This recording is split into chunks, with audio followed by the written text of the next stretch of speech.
Hello viewers, camping and kayak fishing எந்த ஒரு விஷயத்தையும் நம்ம இண்டிவிஜுவலாக செய்கிறத விட ஒரு காம்படிட்டிவ் அண்ட் ஃப்ரெண்ட்லி பார்ட்னரோடு சேர்ந்து செய்யும்போது அதோட அவுட்புட் ரொம்பவே அழகாக இருக்கும். ஃபிஷிங் ஒரு ட்ரிக்கி அண்ட் காம்ப்ளிகேட்டட் ஹாபி தான். பட் அதுக்கும் நம்மளை டயர்ட் ஆக்காமல் நம்மளை எந்துவாக வச்சிருக்க மாதிரி ஒரு காம்படிட்டிவ் அண்ட் ஃப்ரெண்ட்லி பார்ட்னர் கிடைச்சா அதோட அவுட்புட்டும் ரொம்ப பிரம்மாண்டமாக தான் இருக்கும். கடல்ல போய் ஃபிஷிங் பண்றதுக்கு என் ஹஸ்பண்ட்க்கு நல்ல பார்ட்னரும் கிடைச்சாச்சு, கயாக்கும் கிடைச்சாச்சு. பட் கரையில நாங்க என்ன பண்றது? கரையில நாங்க 2 குட்டீஸோட சேர்ந்து கேம்பிங் டென்ட் போட்டு ஷெல்ஸ் எல்லாம் கலெக்ட் பண்ணி பட்டம்லாம் விட்டு என்ஜாய் பண்ண போறோம். உண்மையை சொல்லணும்னா லீவ் டே அன்னைக்கு வீட்டுக்குள்ளேயே தனியா என் கூட மட்டும் இருக்கிறது அவளுக்கு கொஞ்சம் போர் அடிக்க ஆரம்பிச்சிரும். ஸோ பீச்சுக்கு கூட்டிட்டு வந்தா தண்ணி மண்ணுன்னு விளையாடிட்டு இருப்பா.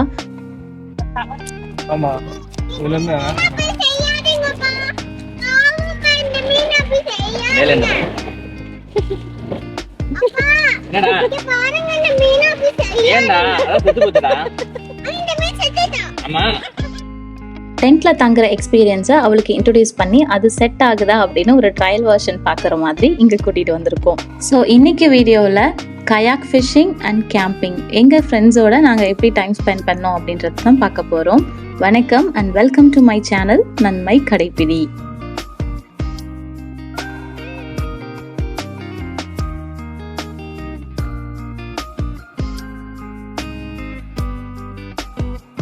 கொஞ்ச நாள் முன்னாடி நம்ம சேனல்ல ஒரு கயாக் ஃபிஷிங் வீடியோ பார்த்துருப்பீங்க.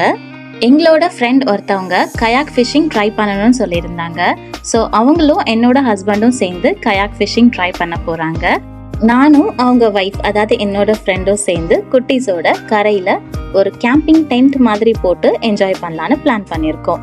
இந்த டைமும் ஃபிஷ் ஆன் கிட்டேருந்து தான் கயாக் ரெண்ட் பண்ணியிருந்தோம், டேண்டம் கயாக்.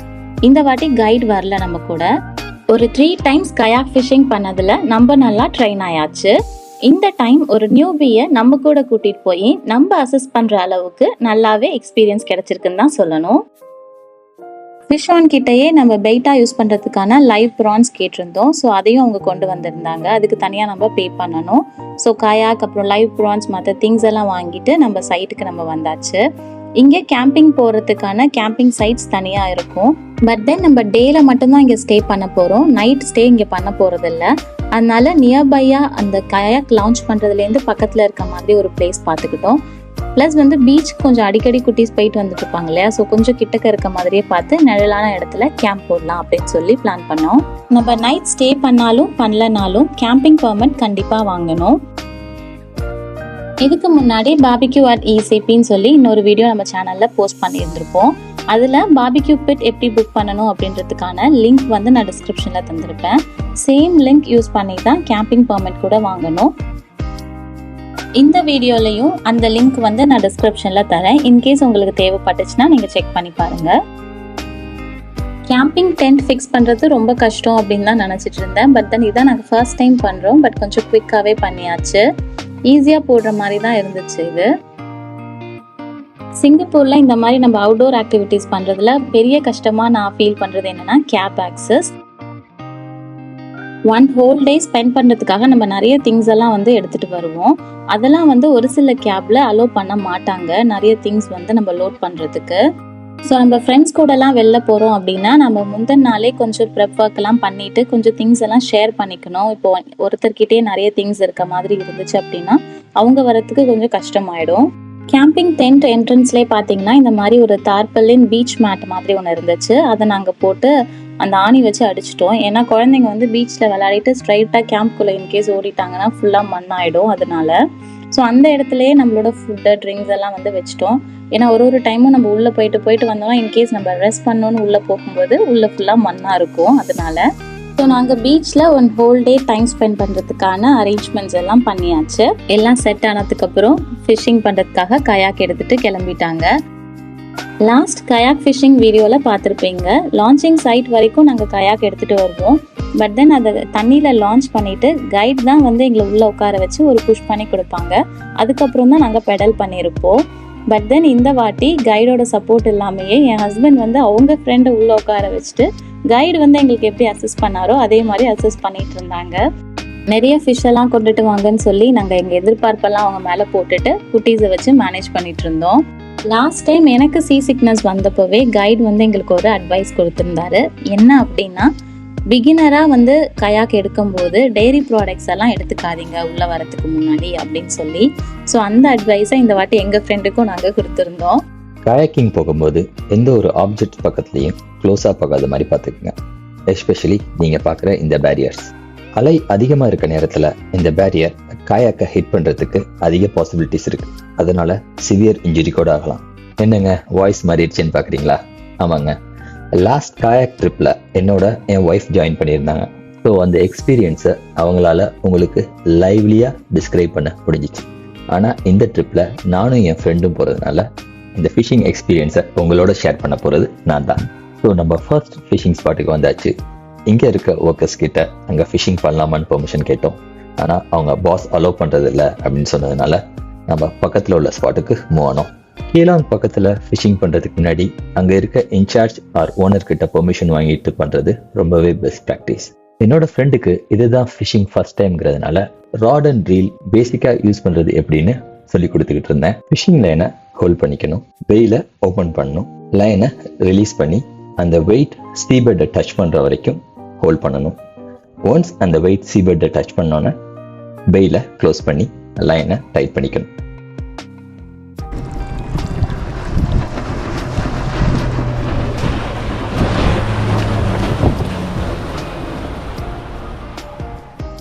நான் இந்த ட்ரிப்ல யூஸ் பண்ணது Apollo rig with gang hook.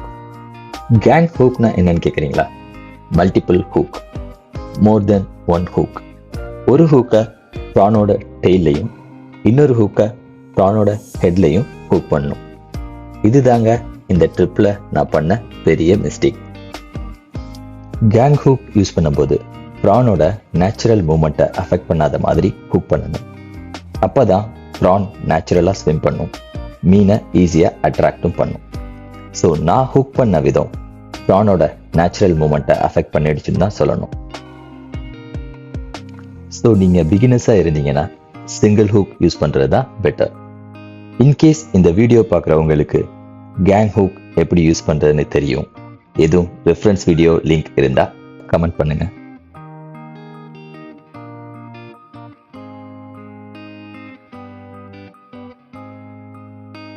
Wait பாக்ஸில் உள்ள தண்ணியை 20 to 30 minutes ஒன்ஸ் ரீசைக்கிள் பண்ணிக்கிட்டே இருக்கணும். அப்போ தான் அதில் இருக்க லைவ் ப்ரானுக்கு சஃபிஷியன்ட் ஆக்சிஜன் சப்ளை இருக்கும். இன்கேஸ் இது உங்களுக்கு சிரமமாக இருக்கும்னு நினச்சிங்கன்னா ஒரு பேட்டரி பவர்ட் ஏர் பம்ப் கையில் வச்சுக்கிறது பெட்டர்.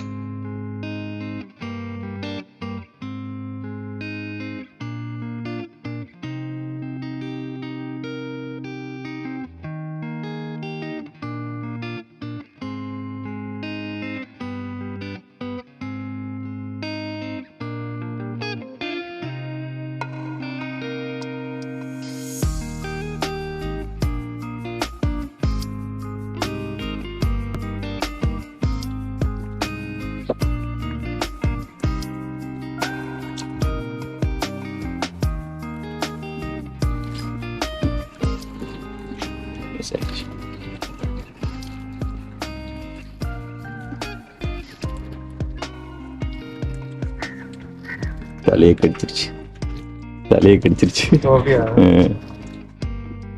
பரவாயில்ல, போட்டு பார்ப்போம்.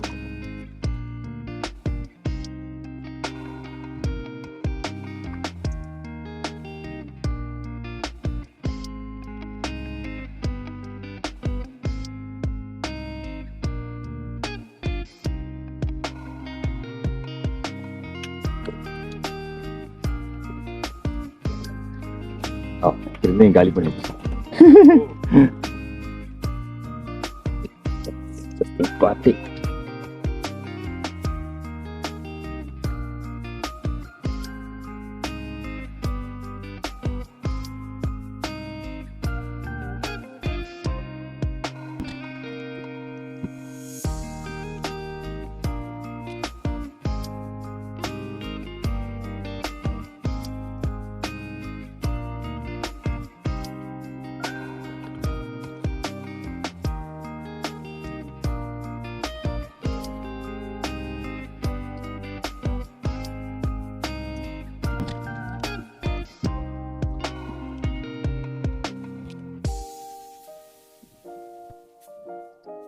நம்ம மோர் தென் 1 hour ஸ்பெண்ட் பண்ணியும் எந்த மீனும் கிடைக்கல. ஸோ நம்ம நெக்ஸ்ட் ஸ்பாட்டை தேடி ட்ராவல் பண்ணிட்டு இருக்கோம். ஃபிஷ்ஷிங்கில் ஒரு முக்கியமான விஷயம், ஒரு இடத்துல எந்த ஃபிஷ் பைட்டும் இல்லைன்னா நம்ம ஸ்பாட்டை ஸ்விட்ச் பண்ணுறது தான் பெஸ்ட் டிசிஷன். டீப் சீல ஃபிஷிங் பண்ணும்போது ரொம்பவே கேர்ஃபுல்லாக இருங்க. இன்கேஸ் ஒரு பெரிய போட் அல்லாட்டி ஷிப் உங்கள் கண்ணில் தென்பட்டுச்சுன்னா முடிஞ்ச அளவு டிஸ்டன்ஸ் மெயின்டைன் பண்ணுங்க. இதுக்கு நடுவில் நம்ம ஃபேமிலி கரையில் என்னதான் பண்ணுறாங்கன்னு பார்ப்போம். 2 குட்டீஸும் பீச்சில் ரொம்ப நேரம் வரைக்கும் ஆட்டம் போட்டுட்டே இருந்தாங்க. நாங்களும் எதுவுமே கண்டுக்கல. அவங்களா வந்து போதுமா ட்ரெஸ் சேஞ்ச் பண்ணிக்கலாம், வெயில் வந்துருச்சுன்னு சொன்னதுக்கு அப்புறம் தான் வெளியில் கூட்டிகிட்டு வந்தோம். ஃபுல்லாக ரெஃப்ரெஷ் ஆகிட்டு ட்ரெஸ் சேஞ்ச் பண்ணிவிட்டு அதுக்கப்புறம் ஃபுட்டு சாப்பிட்டாங்க. வீட்டில் இருந்து நிறைய ஃப்ரூட்ஸ் எடுத்துகிட்டு வந்திருந்தோம், பிரெட் எடுத்துகிட்டு வந்திருந்தோம். அதை தான் கொஞ்சம் நேரம் சாப்பிட்டுட்டு என்ஜாய் பண்ணிட்டு இருந்தாங்க. எப்போவுமே அவுட்டோர் போகும்போது வெட் வைப்ஸ், டிஷ்யூஸ் எல்லாம் வச்சுருந்தா கூட இந்த மாதிரி news papers and extra plastic covers வச்சுக்கோங்க. அது வந்து நமக்கு சம்டைம்ஸ் ரொம்ப ஹெல்ப்ஃபுல்லாக இருக்கும். சாப்பிட்டு முடிச்சுட்டு எல்லாரும் உட்காந்து கதை பேசிட்டு கொஞ்சம் நேரம் சில் பண்ணிட்டு இருந்தோம். குட்டீஸும் போயிட்டு இந்த ஷெல்ஸ் எல்லாம் இருக்கும் இல்லையா, அது டிஃப்ரெண்ட்டாக இருக்கிறதெல்லாம் நிறைய கலெக்ட் பண்ணிட்டு இருந்தாங்க. மத்தியானம் ஆனதும் மறுபடி ரெஃப்ரெஷ் ஆகிட்டு சாப்பிட ஆரம்பிச்சிட்டோம். வீட்டிலேருந்து கர்ட் ரைஸ் எடுத்துகிட்டு வந்திருந்தோம், அதை தான் சாப்பிட்டோம். வெளியில் வரும்போது கொஞ்சம் முன்ன பின்ன தான் இருக்கும் ஃபுட்டு. நமக்கு ஏதோ ஒரு கம்ஃபர்ட் ஃபுட் எடுத்துக்கிட்டா ஓகே தான். கிளைமேட் ஓரளவுக்கு ஒத்துழைச்சனால குழந்தைங்களும் பார்த்தீங்கன்னா சாப்பிட்டுட்டு கொஞ்ச நேரம் டென்ட்குள்ளே போய் தூங்கி ரெஸ்ட் எடுத்தாங்க.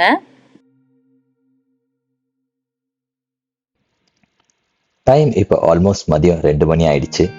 ஆளுக்கு ஒரு ஆப்பிள் மட்டும் சாப்பிட்டுட்டு இன்னும் ஒரு நல்ல ஸ்பாட்டை தேடி அலைஞ்சிக்கிட்டு இருக்கோம். எங்கள் முயற்சி வீண் போகலைங்க. ஃபைனலி ஒரு நல்ல ஸ்பாட்டை தேடி கண்டுபிடிச்சாச்சு. அண்ட் என் ஃப்ரெண்டுக்கு ஒரு மீனும் ஸ்ட்ரைக் ஆச்சு.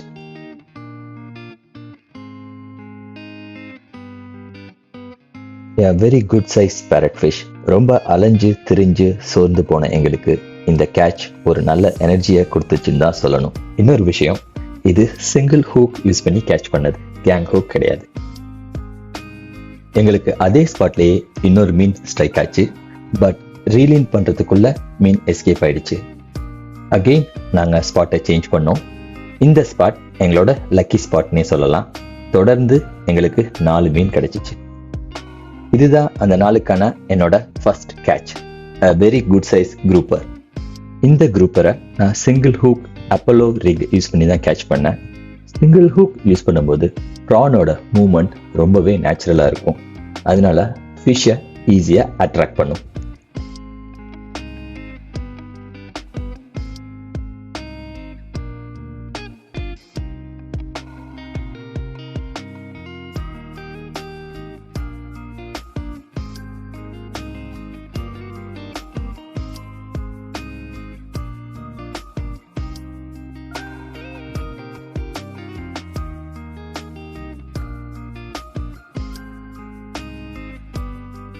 நம்ம காயாக் ரெண்ட் பண்ணும்போதே ஃபிஷ்ஷிங்க்கு தேவையான ஒரு சில டூல்ஸை கொடுத்துருவாங்க. அதில் ஒன்று தான் ஃபிஷ்ஷிங் ஸ்ட்ரிங்கர். நம்ம பிடிச்ச மீனை ஸ்ட்ரிங்கரில் ஹூக் பண்ணி தண்ணியில் விட்டுடலாம். Other end of the stringer காயாக்கோட அட்டாச் ஆகிருக்கும். ஸோ மீன் எஸ்கேப் ஆகிறதுக்கு சான்ஸே இல்லை. நம்ம தரையை ரீச் ஆகிற வரைக்கும் மீன் உயிரோட இருக்கும்.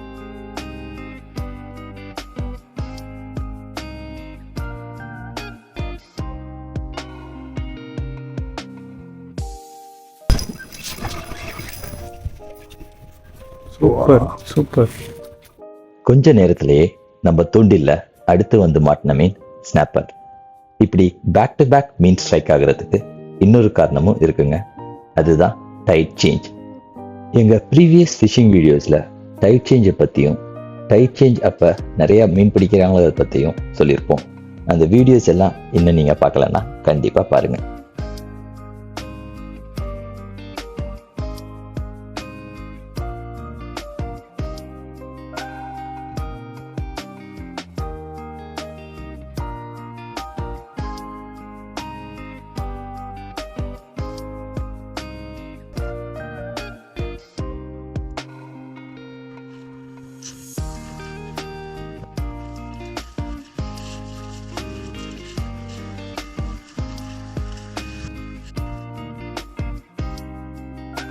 அகெயின் ஒரு ஸ்ட்ரைக். இது அன்னைக்கான எங்களோட 4th catch, a mangrove jack. இந்த மீனை ஜஸ்ட் ரீல் இன் பண்றோம். கரையிலிருந்து மறுபடியும் லைவ் அப்டேட் கால் வந்துடுச்சு. ஸோ நாங்கள் பிடிச்ச மீனெல்லாம் அவங்களுக்கு வீடியோ காலில் காட்டினோம். அவங்களும் ரொம்பவே குஷி ஆயிட்டாங்க.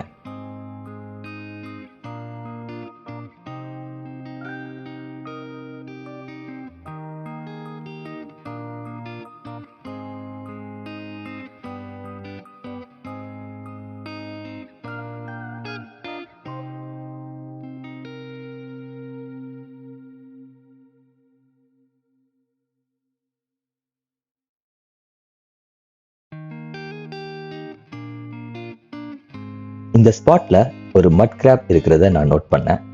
இந்த ஸ்பாட்ல இருந்து கிளம்புறதுக்கு முன்னாடி அதை கேட்ச் பண்ண முடியுதான்னு பார்க்கலாம். டைம் ஆல்ரெடி ஈவினிங் 5:30 ஆகிடுச்சு. நாங்கள் எங்களோட காயாக்க 6 o'clock போல ரிட்டர்ன் பண்ணணும்.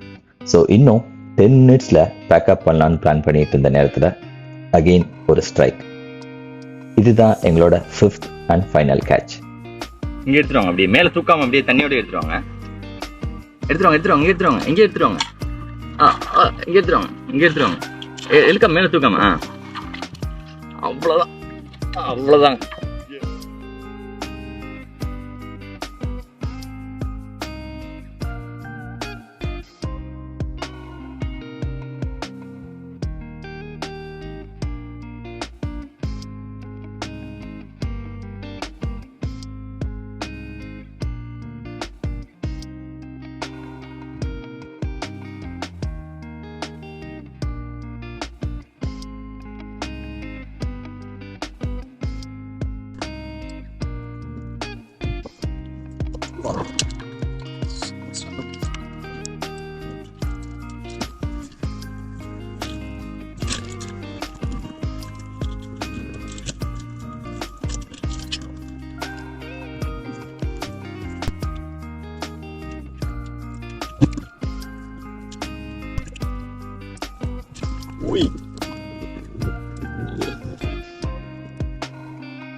அண்ட் ஃபைனலி நான் வச்சிருந்த போகாவை யூஸ் பண்ணி அந்த கிராபை பிடிச்சாச்சு.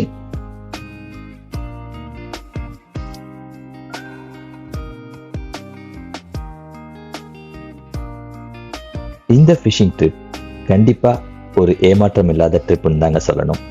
லாஸ்ட் 1 hourல 4 ஃபிஷ், அப்புறம் ஆட் ஆன ஒரு கிராப். ஃபிஷிங்க்கு எஃபர்ட் மட்டும் போதாது, டைமும் ஃபேவராக இருக்கணும். கரையில் நம்ம ஃபேமிலி நம்ம வருகைக்காக எக்ஸைட்டடாக வெயிட் பண்ணிட்டு இருக்காங்க. வாங்க நம்ம போய் அவங்க எக்ஸைட்மெண்ட்டை கேட்ச் பண்ணுவோம். கரையில கொஞ்சம் ஷெல்டர் சைடு இருந்ததுனாலையும் டென்ட்ல இருந்தனாலையும் எங்களுக்கு பெருசா வெயில் தெரியல. பட் தென் கடல்ல இருந்தவங்களுக்கு நல்லாவே வெயில் தெரிஞ்சிருக்கும். மீன் பிடிக்க போனவங்க வெயிலையும் உப்பு காத்துலையும் கருவாடாவே ஆயிருப்பாங்க. நாங்க மதியானம் நல்லா சாப்பிட்டுட்டு ரெஸ்ட் பண்ணிட்டு ஈவினிங் ஆனதும் பட்டம் விட ஸ்டார்ட் பண்ணியாச்சு. கரையில இருந்து நம்ம டென்ட் அங்க தெரியுது பாருங்க. அன்னைக்கு கிளைமேட் ரொம்பவே நல்லா இருந்துச்சு, நல்ல காத்தும் இருந்துச்சு. எப்பவுமே அவுட்டோர் போகும்போது வெதர் செக் பண்ணிக்கோங்க. இங்க சிங்கப்பூர்ல கொடுக்குற வெதர் அப்டேட் வந்து 95% வரைக்கும் அக்யூரேட்டா தான் இருக்கும். அங்க பாருங்க, கரைக்கு ஒரு கயாக் வருது இல்ல, அது வேற யாரும் இல்ல, நம்ம மக்கள் தான் மீன் பிடிச்சிட்டு கரைக்கு ரீச் ஆயிட்டு இருக்காங்க.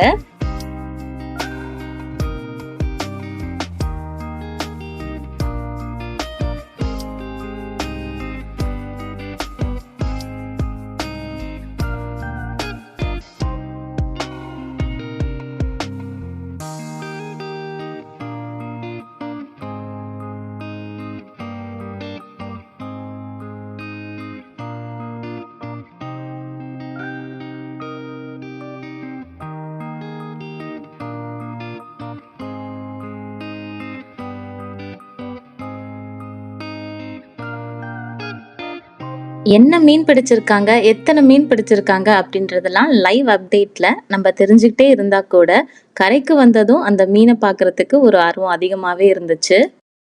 இதெல்லாம் தான் கடல்ல போய் இன்னைக்கு நம்ம மக்கள் பிடிச்சிட்டு வந்த ஃபிஷஸ். டோட்டலா 5 மீன் இருந்துச்சு. ஒரு கையில அந்த ஸ்ட்ரிங்கரை பிடிச்சு தூக்க முடியல, நல்லா ஹெவியாவே இருந்துச்சு.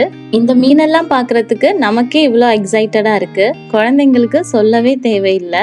நான் தண்ணி ஊத்தட்டுமாப்பா, நான் இந்த மீனை வெளியே எடுக்கட்டுமா, வீட்டுக்கு எடுத்துட்டு போய் நம்மளே வளர்க்கலாமான்னு ஏகப்பட்ட குவெஷன்ஸ்.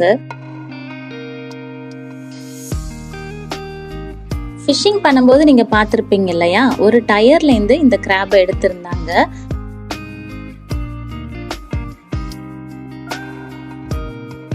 இது எடிபிள் கிராபான்னு தெரியல, குட்டீஸ் பார்க்கட்டுமே அப்படின்னு சொல்லி கொஞ்ச நேரம் தரையில விட்டுருந்தாங்க. குட்டீஸ்க்கு கொஞ்சம் கூட பயமே இல்லைங்க, அவங்க எடுத்து விளையாடுறதுலயே குறியா இருந்தாங்க. சரி, இதுக்கு மேல ரிஸ்க் வேண்டாம் அப்படின்னு சொல்லி தண்ணிலே கொண்டு போய் விட்டுட்டோம். கயாக்க ஓனர் கிட்ட ஒப்படைச்ச பிறகு நம்ம ஃபிஷ்ஷையும் கிளீன் பண்ணோம் இல்லையா, எங்க இருந்தோ போய் ஒரு பலகை மாதிரி ஒன்று எடுத்துட்டு வந்தாங்க. அதுல வச்சுதான் இப்போ நம்ம ஃபிஷ் கிளீன் பண்ண போறோம். லாஸ்ட் டைம் நம்ம கைட் கூடயே போயிருந்தனால அவங்க அந்த ஃபிஷ்ஷையும் கிளீன் பண்ணி கொடுத்துட்டாங்க. பட் இந்த வாட்டி நம்ம தான் பண்ணிக்கணும். எங்களுக்கு கைட் லாஸ்ட் டைமே அட்வைஸ் பண்ணியிருந்தாங்க, ஃபிஷ் கிளீன் பண்ணும்போது கண்டிப்பா கிளவ்ஸ் போட்டுக்கோங்க அப்படின்னு சொல்லி. அதுல இருக்க ஒரு சில முள் வந்து குத்துச்சுன்னா ரொம்ப வலிக்கும் அப்படின்னு சொல்லியிருந்தாங்க. ஸ்டார்ட் பண்ணும்போது கிளவுஸ் போடாம தான் ஸ்டார்ட் பண்ணோம். ஒரு முள்ளுல குத்து வாங்கினதுக்கு அப்புறம் போய் கிளவுஸ் எடுத்துட்டு வந்து மறக்காம போட்டுக்கிட்டோம். நல்ல வெளிச்சமா இருக்க மாதிரி இருக்குல்ல, பட் டைம் இப்போ வந்து ஒரு 7:15 இருக்கும். ஆல்மோஸ்ட் எல்லா மீனுமே கொஞ்சம் உயிரோட தான் இருந்துச்சு. அதனால கரைக்கு எடுத்துட்டு வந்ததுமே அந்த நெக் கிட்ட கட் பண்ணி அந்த ரத்தத்தெல்லாம் கொட்ட விட்டுட்டோம். ஆக்சுவலி இப்படி பண்ணும்போதே அந்த ஃபிஷ் வந்து ரொம்ப ஃப்ரெஷ்ஷாக இருக்கும். அது ரத்தத்தோட இருந்து இறக்கும் போது அந்த ரத்தம்லாம் உறைஞ்சு போகும்போது அந்த ஃப்ரெஷ்னஸ் நம்மளால ஃபீல் பண்ணவே முடியாது. ஸோ எப்போ மீன் பிடிச்சாலும் உயிரோட வச்சுக்க முடியும் வீடு வரைக்கும் அப்படின்னா வச்சுக்கோங்க. அப்படி இல்லைன்னா மீன் பிடிச்சதுமே கொஞ்சம் டைம்லயே நெக் கிட்ட கட் பண்ணி அதோட ரத்தத்தை வெளியேற்றிடுங்க. க்ளீன் பண்ணி வைக்க வைக்க குட்டீஸ் பார்த்தீங்கன்னா சைடில் மண்ணில் எடுத்து வச்சு விளையாட ஆரம்பிச்சிட்டாங்க. அதனால என் ஃப்ரெண்ட் வந்து குட்டீஸ் கிட்ட சொன்னாங்க, மண்ணிலலாம் வச்சு விளையாடாதீங்க, சாப்பிட்றதுக்கான உள்ள ஃபிஷ் அது அப்படின்னு. நான் சும்மா ஒரு பேச்சுக்கு தாங்க சொன்னேன். ஒன்றும் ப்ராப்ளம் இல்லை, ஊர்லலாம் மண் தரையில் உட்காந்து சாம்பல் போட்டு தானே மீன் கழுவுறாங்க அப்படின்னு சொல்லி. அந்த குட்டீஸ்க்கு அதை கேட்டோன்னே எப்படி இருந்துச்சுன்னு தெரியலங்க. இருக்கிற மண்ணெல்லாம் எடுத்துட்டு வந்து மீன் மேலே கொட்டி கழுவ ஆரம்பிச்சிட்டாங்க. பேரட் ஃபிஷ் பார்க்கவே ரொம்ப அழகா இருக்கும். இது இல்லைங்க, ஃபர்ஸ்ட் ஃபிஷ் க்ளீன் பண்ணாங்க இல்லையா, அதுதான் பேரட் ஃபிஷ். அதோட கலர்ஸ் வந்து ரொம்ப பியூட்டிஃபுல்லாக இருக்கும். என் பொண்ணு வந்து அதை எடுத்து வளர்க்கலான்னு எடுத்து வச்சிருந்தா போல, பட் அதை இறந்துருச்சுன்றது அவளுக்கு தெரியாது.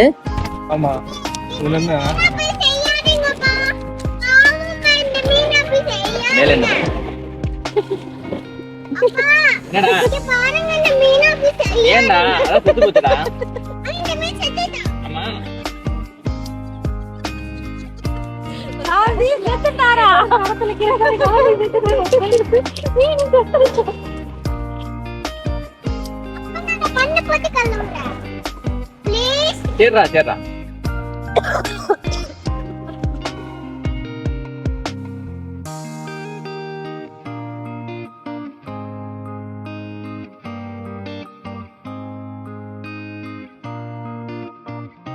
பீச்ல இருந்த ஒருத்தவங்க எங்க கிட்ட சொன்னாங்க, பரவாயில்லையே 5 மீன் பிடிச்சிட்டீங்களே அசால்ட்டா அப்படின்னு சொல்லி.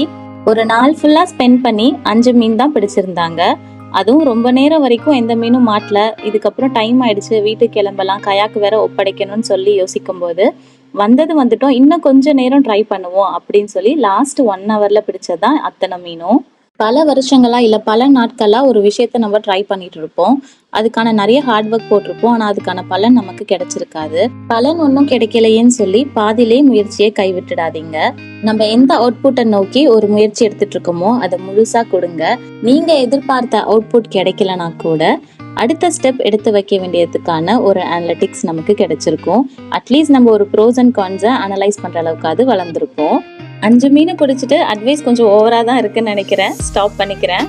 பிடிச்ச மீனை 2 பேரும் ஷேர் பண்ணிக்கிட்டோம். வீட்டுக்கு எடுத்துட்டு வந்து கிளீன் பண்ணி கட் பண்ணியாச்சு. லாஸ்ட் டைம் மீன் கட் பண்ண தெரியல, அதனால அதை ஃபுல்லா யூட்டிலைஸ் பண்ற மாதிரி ரெசிபி பண்ணியிருந்தோம். இந்த வாட்டி சிம்பிளா நம்ம வீட்டுலலாம் யூஸ்வலா செய்யற மாதிரியான மீன் குழம்பு தான் செஞ்சிருந்தோம். நீங்களும் உங்களுக்கு பிடிச்ச விஷயங்கள், ஹாபி அந்த மாதிரி என்ன இருக்கோ அந்த டைம் கிடைக்கும் போதெல்லாம் கண்டிப்பா காம்ப்ரமைஸ் பண்ணிக்காம செஞ்சு என்ஜாய் பண்ணுங்க. இந்த வீடியோ உங்களுக்கு பிடிச்சிருந்துச்சுன்னா லைக் பண்ணுங்க, ஷேர் பண்ணுங்க, கமெண்ட் பண்ணுங்க. இந்த மாதிரி நிறைய வீடியோஸ் பார்க்க நன்மை கடைப்பிடி சேனலை சப்ஸ்கிரைப் பண்ணுங்க. See you all in next video. Bye.